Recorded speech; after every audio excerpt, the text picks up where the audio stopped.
Hello and good evening from, her head's the other way. And where's that cutie? Both of them are gonna look the other way. Now that I get out the phone, because that's the way it works, right? There we go. Hi. Say hi. So this is a thought that I was having, because again, I don't think it takes a near-death experience to feel this way.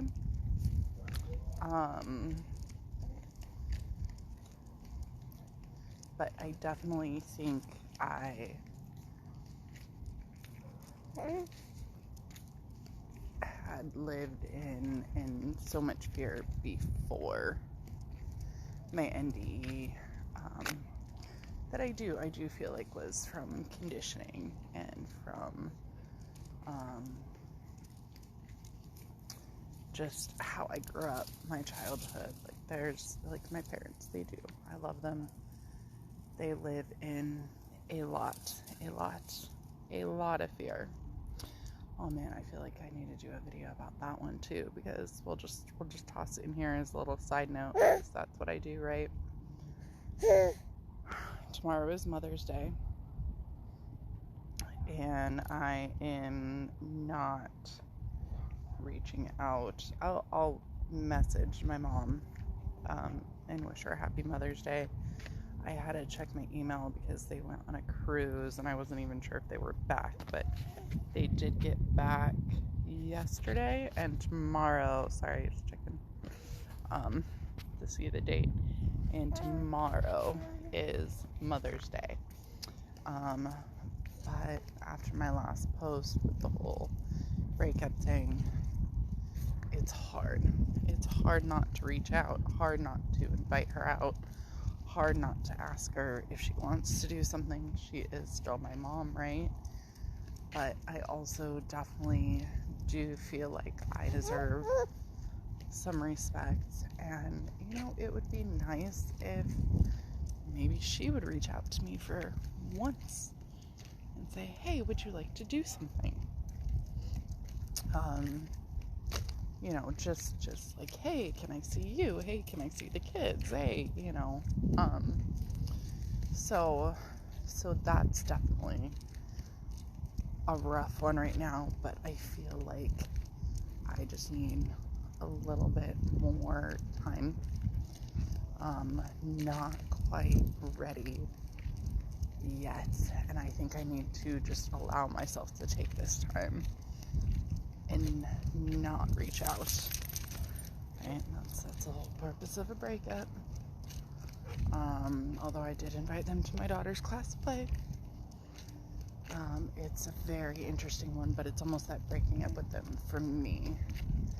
And I want people to realize just how amazing I am and want to spend that time with me. And guess who does? My kids. They are my number one fans for sure. And I haven't quite decided yet what I want to do for Mother's Day. I would like to go roller skating, but my son hates it. And I have a baby, so they don't let me wear her while roller skating. So that would be like a Cali mommy date. But as far as what I'm in the mood to do, don't know. Maybe connect to some water, take them swimming or something like that. I don't know yet. I just want to spend the day with them. And like I said, spending the day with people who actually want to spend the day with me, and they are for sure my number one fans and looking forward to spending time with me. So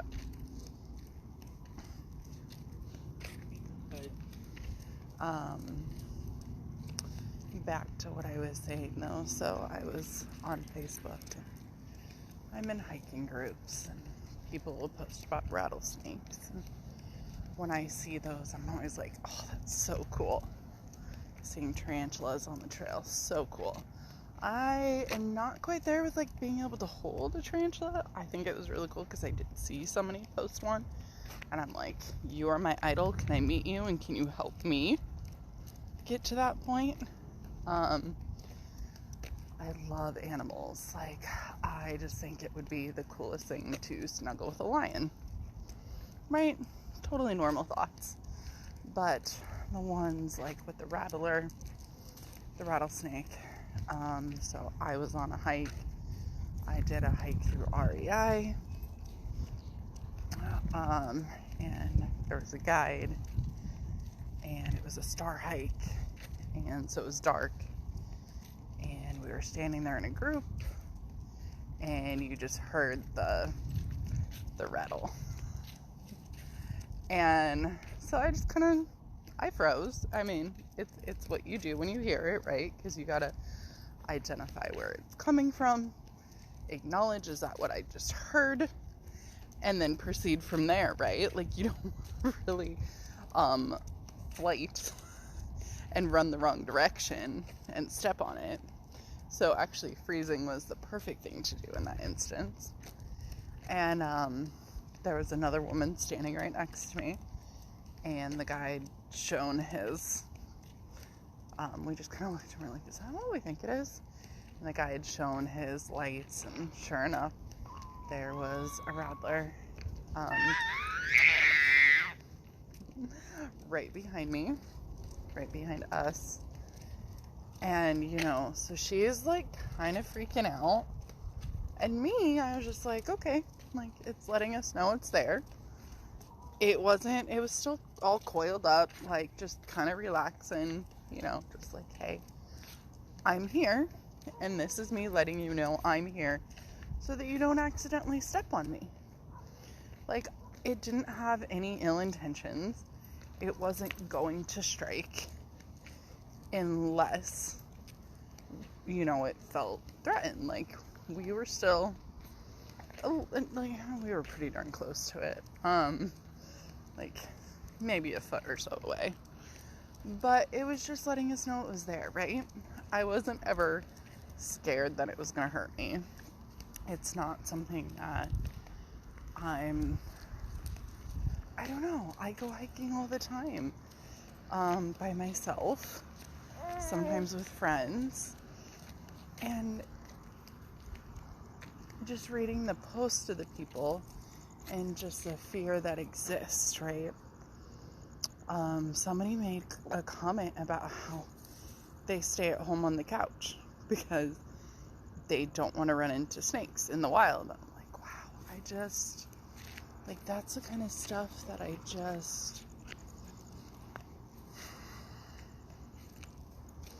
don't know, that's a lot of fear to get to somebody. And it definitely makes me feel for them, but again, that's their journey. But I think what I wanted to say was just thinking about different things in our lives, and we do have challenges that come up. And did I ever think that I was going to briefly, you know, die for my breast implants? No. Hello. You know, did it fly out? There have been all sorts of grasshoppers. I don't know. Is that what those are? I think so, because they're very jumpy. That one really got my attention. I'm gonna look up the meaning for grasshopper. I guess I should be ADD and do that, huh?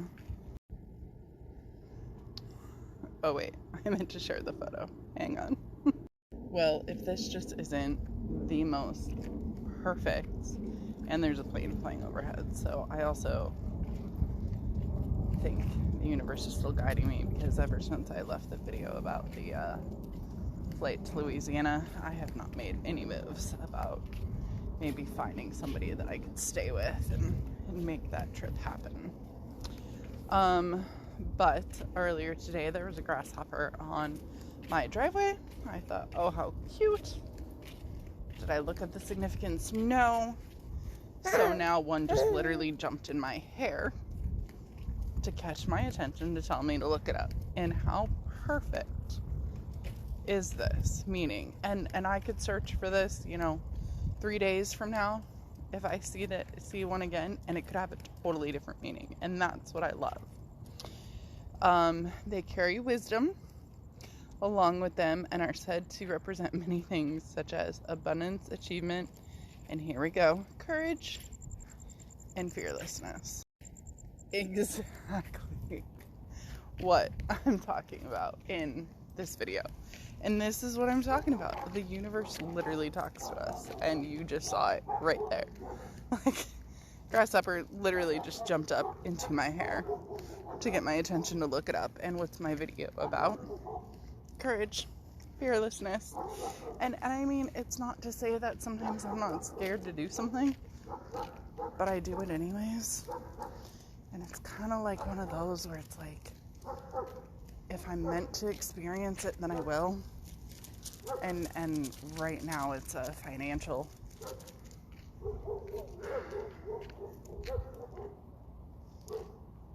experience. I won't even say lack of financial resources, because as of this moment, I still have money for everything that I need. And I think it's trying to teach me not to live in fear and to trust that I always have exactly the money that I need to, if that makes sense. And I really do think that one of my lessons right now is learning to trust and letting go of the fear, and just trusting that the universe is guiding the right people to me to help, is guiding me in the direction of like my purpose and financial abundance, but that this is a lesson to learn that no matter what, I always have money for what I need. And I mean, I made my Alaska trip happen, we know, and got down to $17 in the bank. And that was, it'll be 2 years ago, end of August, so a year and a half ago. And somehow I'm still here. Somehow I'm still making it. So I haven't died from lack of resources yet. But I do think that there are things that we experience in life that is just meant to be, and I think we have so much more control over it than we really do. And that if something's going to happen, it's gonna happen. And I was listening to a Jay Shetty podcast earlier, actually, and him and his wife, and she was talking about how he doesn't freak out about stuff. Like, if they were to miss a flight, he's just like, okay, well, you know, that was just meant to be, and we're in the right place, and it'll all work out. And I'm like, that trust, that letting go, and that trust in the universe, and not freaking out then about like the plane after that and the plane after that, and the, you know. And that was one of the things that I missed my flight for Alaska, and my connecting flight, and ended up, my parents helped me out financially and booked a different flight, and still made it for the trip. So thinking about things like in nature and how scared we are of things in nature that could bite us, that could sting us, that could attack us, that could, I don't know, whatever else. Like when I was in Alaska, the wonderful lady that I had met on the train, and you know, she knew I was going out hiking and stuff like that. And I was going out for a hike on my own, and she made mention about, you know, did I have my bear spray with me? And I was like, no, I don't have bear spray. Oh, well, you have your knife with you? No, I don't have a knife. I think, oh, was this when I was leaving to go to, I don't know, Anchorage, maybe, to go, like, no, that was in Denali. I don't remember, but I was leaving. I was gonna go like on a hike on my own, you know? And it's just one of those things where it's like, I didn't, and it never even dawned on me that that was stuff that I needed to bring, or should be bringing. I didn't have that same fear that she did. And that's the thing, is we all do have our different fears here. sometimes I think we have those just to say, okay, then what's the worst case scenario if it does happen? And then, you know, do you make it through it? I think there's always that, just like, sometimes we experience our worst fear just as proof that we made it through it.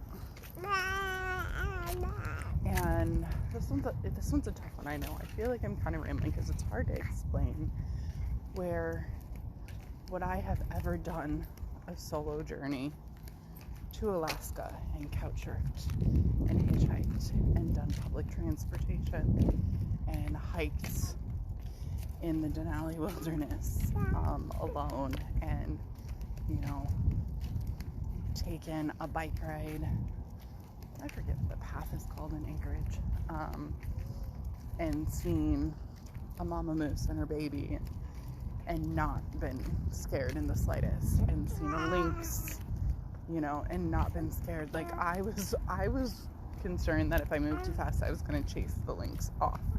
There was never like a moment of being like, you know, that thing could come and attack me and eat me right now. Like, that just wasn't a thought. Would I have ever done that before my NDE? No. It was like that helped to chip away so much programming that I had been brainwashed into thinking that I needed to live in fear. And so, not saying that everybody has to experience an NDE, right, to get there, but maybe this video will reach the right people who need to hear it, that can start waking up and being more conscious and being like, oh, she's right, I don't have to live in fear of that. Or if I do live in fear in that, let me sit in that fear. What would happen if I do that? What would happen if that happened? What would happen if that happened? Okay, well, that would really suck, but okay. Like, that knowing that if something happens, we can get through it. And if not, then you're greeted with love on the other side then, right? Like, or just, it's okay to not have those same fears too, right? Like, I can't be the only one who doesn't have the same fears about hiking, about going out walking alone. Okay, so I did used to have a fear about walking alone at night. Granted, it's not that late right now. It's like 8:15. But I have taken walks middle of the night since my NDE on my own. I haven't taken her for a midnight walk, but that's because she sleeps through the night. But when I was experiencing my NDE and I wasn't sleeping, when I was, like, things were bad, my body was stuck in fight or flight. I mean, I was sleeping 30-40 minutes, waking up. I think I was only sleeping like a couple of hours a night. It was bad. I'm pretty sure all those videos are still up too, huh?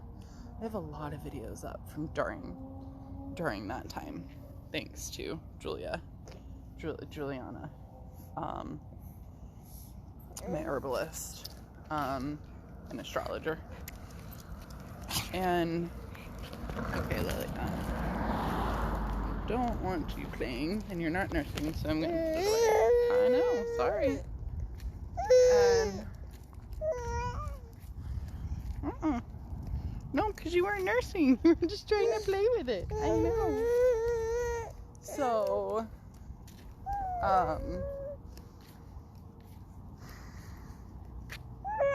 you know, before that though, would I have just gone and taken a middle of the night walk by myself? And I wasn't taking Passato during that time. My anxiety was too high to be able to walk with him. No, I wouldn't have. But during that time, it was like I didn't care. I didn't have those thoughts. I didn't have any of that fear of something happening to me.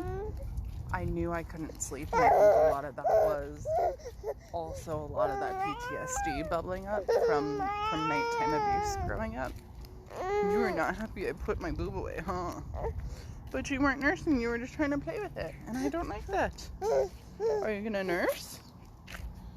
You can nurse. So,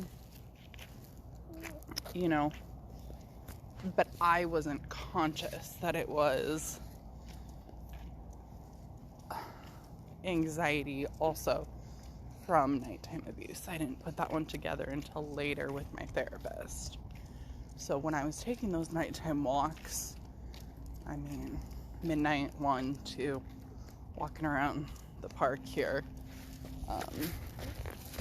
which is what I'm coming up on, walking around the park, you know, along the street in my neighborhood, along the busier street there, along the canal. It wasn't ever a thought that somebody could attack me and kidnap me or harm me in the middle of the night. And I think that's one of those things that then people are like, oh, I won't do it because this could happen. And I think just the example of the guy with the turtle who cliff dived, and you know, that one's in a lot of my videos that I give. He enjoyed cliff diving, and he was cliff diving and hit his head on a turtle and died. Like, the odds of that, like I said, I don't think those odds even exist. And I know that there are odds, I'm sure, of, you know, getting attacked in a certain area as a female in the middle of the night. I know. I gotta start bringing you maybe a pacifier or something that you can chew on instead, because that was owie. I know. I know.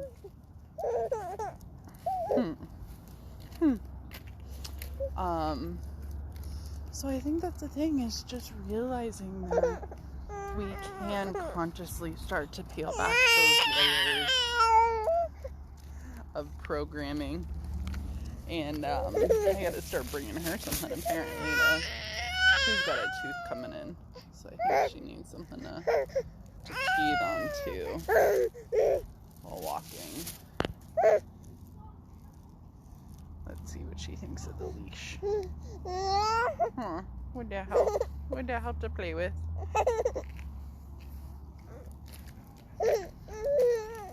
Yeah, you want that to play with. So, just realizing that we can start to peel back those layers of conditioning and programming, and we can start acknowledging that we do have fears, but doing stuff anyways, despite having that fear, and not, and proving to ourselves that we are safe. And you're having a rough night tonight. Oh. You're having a rough night. What's going on? What's that? You just need some love. Alright, I'm gonna have to put the phone down. Go find a trash to throw this poop away so I can give her some loves. But yeah, hopefully that helps to hear that it's okay to start peeling back those layers and not living in so much fear, and that sometimes that takes a conscious effort to do so, and that's because the programming that we receive from fear has been driven into us since we were sponges as a child and soaked up everything as the truth, and then conditioned over and over again. Joe Dispenza talks about the different brain wavelengths, and you know, when we zone out, especially watching TV, after a long day of work that you enter into those brainwave links where you become very suggestible to things. And if news or scary stories on Facebook are what you're reading or watching, you know, it's just conditioning you more and more. So hopefully this video finds people to help start alleviating that conditioning and helping people become more conscious. We don't have to live in so much fear. All right. I love you. She seems okay now, but I'm still gonna go so I can go give her some more loves. Good night.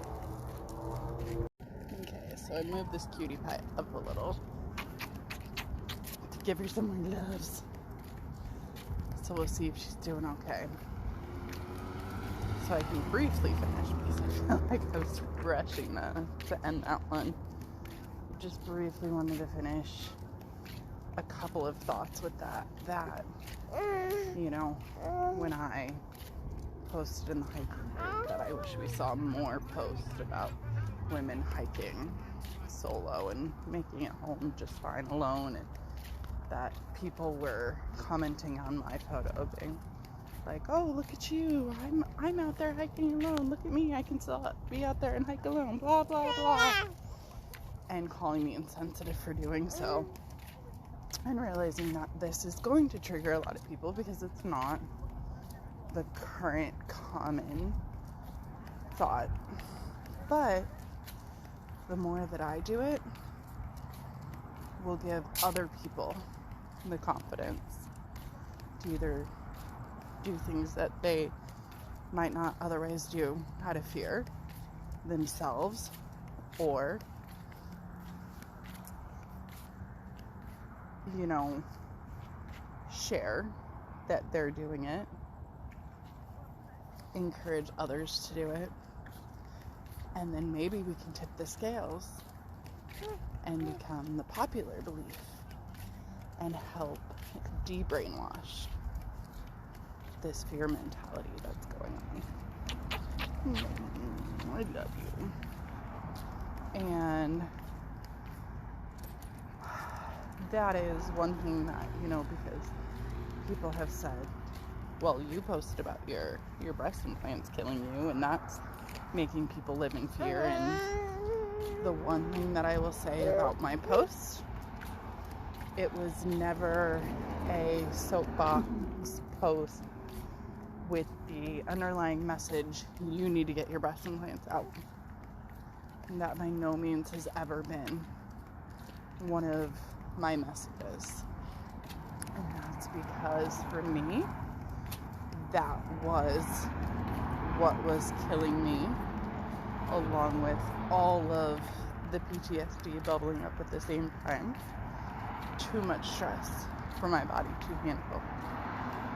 Now, without the breast implants, could I have made it through without briefly passing? Great question. But there are women, and again, I talk about my breast implants serve my ego amazing. He said, let's go this way. I know, it's kind of loud that way. I don't want to walk by all the traffic. Leave me a video. My breast implants served my ego amazing for 10.5 years. I love them. I love what I looked like with them. I felt so much more balanced since I have a big booty. I felt much more well-rounded. And there are women that have breast implants their entire lives and don't experience what I experienced.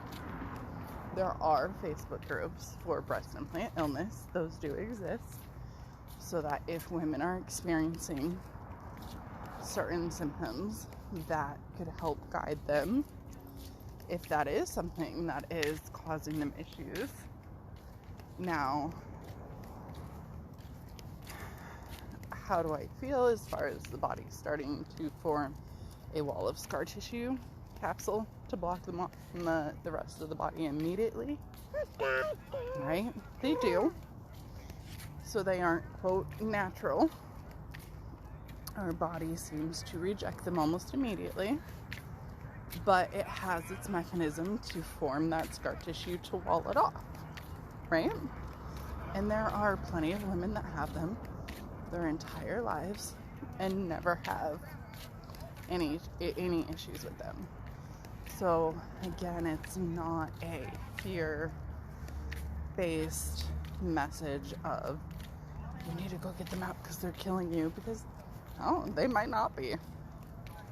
Mine seemed to be fine for 10 and a half years, 10 years, 10 and a half. So as far as I knew, 10 and a half, because it was beyond the 10 years. And then that's when I started experiencing these symptoms, and you are supposed to get them out or replaced every 10 years. That was one instruction by my plastic surgeon. So, but there are women that I read on there that had them for 30, 40 years before experiencing anything. The original pair. So, and I'm sure, that being said, then there are plenty of women who end up passing and still have them, and it wasn't what killed them. And we all are here to experience different things. Not one thing is going to work for everybody. Not one thing is going to fix everybody. Not one thing is going to make everybody sick. We're all here to experience different trials, different tribulations, and different healing mechanisms on our journey. Lily says, okay, I let you talk and leave a video more, but now come back and keep paying attention to me, because I was lifting her up and kissing her more before I came back on here. So I'm gonna go give this little gal some extra loves tonight, and finally end the video there.